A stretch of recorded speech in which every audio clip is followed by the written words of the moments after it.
EEE EDC back again with another knife video. This is the Benchmade Mini Bugout, and I finally got a chance to check this knife out. Really interesting knife. So as you guys may know, the Bugout was a knife that really caught my attention. I slept on it for a while because it's just a little smaller than I like to carry most of the time, and so I really just passed on it. I wasn't interested in the plastic or anything like that. And then eventually I tried it. And once I tried it, I was a convert. This is really one of the best knives on the market, and it's a great platform for, changing around and making it your own. I've got these titanium scales on mine with this titanium backspacer and titanium screws. I've had my Carta scales on this in the past. So yeah, I mean, I've definitely made this my own. The same is true for the Mini Bugout. Let's go ahead and do some size comparisons. Obviously, you have the Benchmade Bugout here. First, let's go ahead and put it up against the Spyderco Shaman, which is going to be quite a bit bigger than that. And the Paramilitary 2, as you can see, that is also quite a bit bigger than that. And the Para 3. So this is actually a pretty small knife, as you can see. Some more similarly sized knives are going to be your Spyderco Meerkat and your Spyderco Chapparal, with the Chapparal probably being the closest in size. Okay.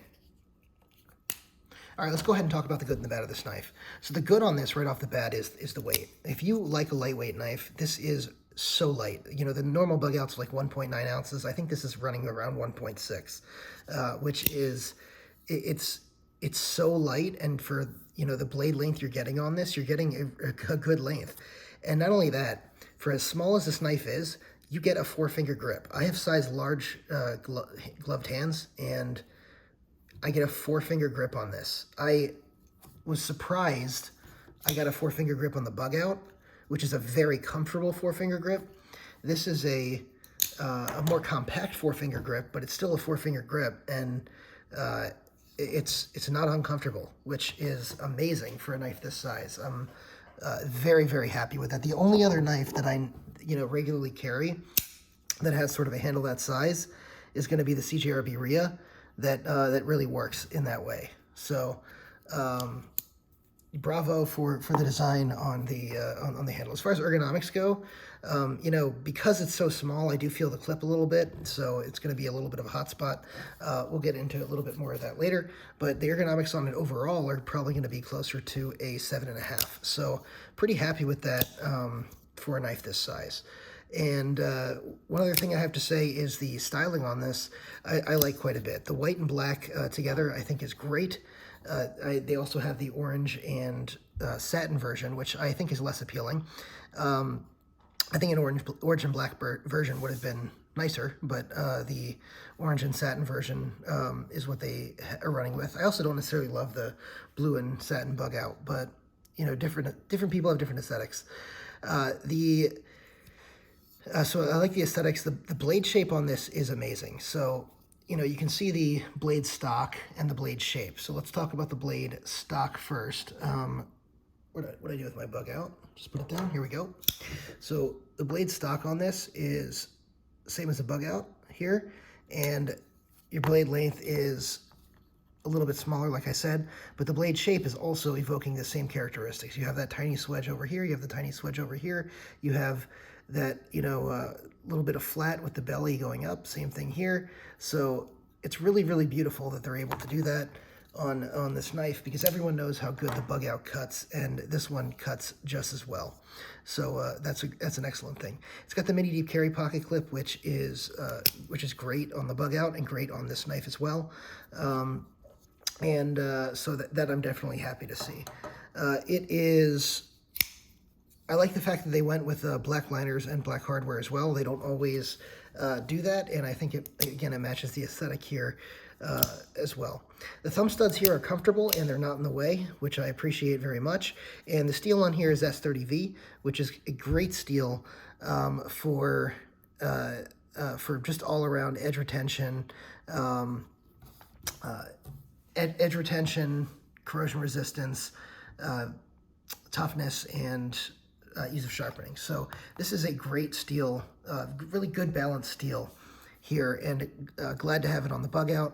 The price on this is not too bad. I mean, the satin version I think is a little bit cheaper. I think it runs around I think it runs around 120. Sorry, you guys can correct me in the comments. I had the price here and I forgot it. But I believe it's around 120 for the satin and around 130 for the for this one right here. It could be off by about $10, but either way, those are not bad deals for the steel you're getting and the really compact, lightweight carry.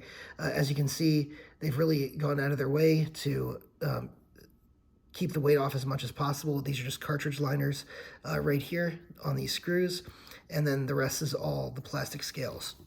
Now, is this the best value on the market? No, but and this is really where we sort of get into the bad. So there are knives that are better value, meaning you can get S35VN, you can get 20CV for under $100, right? But the execution of this is just really good. The action is really good on this, and overall, it's just the package is great. It's the same thing that I said about the Bugout when I put the Bugout against the Hogue Deca. The Deca had it's better materials, better pretty much everything. But when push came to shove between the Hogue Deca and the Bugout, I sold the Deca and kept the Bugout because there's just something about everything about it that works so well together. The same thing is true about the Mini Bugout. All right, so anyway, I was getting into the bad on this, and the bad is the value a little bit, but again, the value is sort of offset by the total package. Next on what's bad about it, look, the plastic scales are not my favorite. People have shown that you can move the scales, push them together. Honestly, it's going to keep its structure in most use. I mean, people have done destructive testing on the Bugout. It's not as brittle as everyone claims it to be. It's actually can stand up quite a bit to abuse. Just don't be stupid with it. So you have to remember that at the end of the day, the liners are only to here, and these are made of plastic. So don't use this as a pry bar, and you should be fine. So another thing that I don't necessarily like about this is the fact that I feel like I have to go buy the aftermarket parts, which jacks up the price. Because, like I said, this is sort of an extension of not liking the plastic. I don't necessarily care so much, for it has to be 1.6 ounces. If it's 2.5 ounces, it doesn't bother me, right? So things like titanium scales or micarta scales or whatever, they're going to cost an extra $60 to $100, possibly even more, and then you're going to be in quite a bit on this knife. So just be aware of that. Other than that, there's really not too much to complain about on this knife. It really is a good all-around, good package knife from Benchmade, and you've got that nice Benchmade warranty. So my final conclusion on this is if you are in the market for a smaller knife, then I definitely recommend this. The interesting comparison to this is the 945. I actually lent mine out to Metal Complex, so he should be doing a review on the 945 soon. But a 945 is going to be, if you want something, well, the Mini Griptilian and the 945 are all sort of in the same class, right? And if you want something that's harder use, then go with the 945 or go with the Mini Griptilian. If you want something that's just lightweight and going to be just an impressive EDC, a shorts knife, then go with the Mini Bugout. If you want something that slices an apple, go with the Mini Bugout. The 945 is going to have the thickest blade, and the the Mini Griptilian is also going to have a pretty decently thick blade, although it comes to a finer edge than the 945. So those are all things to consider when determining which knife is right for you. But overall, I do recommend this knife, and you just have to keep in mind the caveats that I talked about with respect to value. But the overall package is great, and I think you guys will enjoy it. So thanks so much for watching.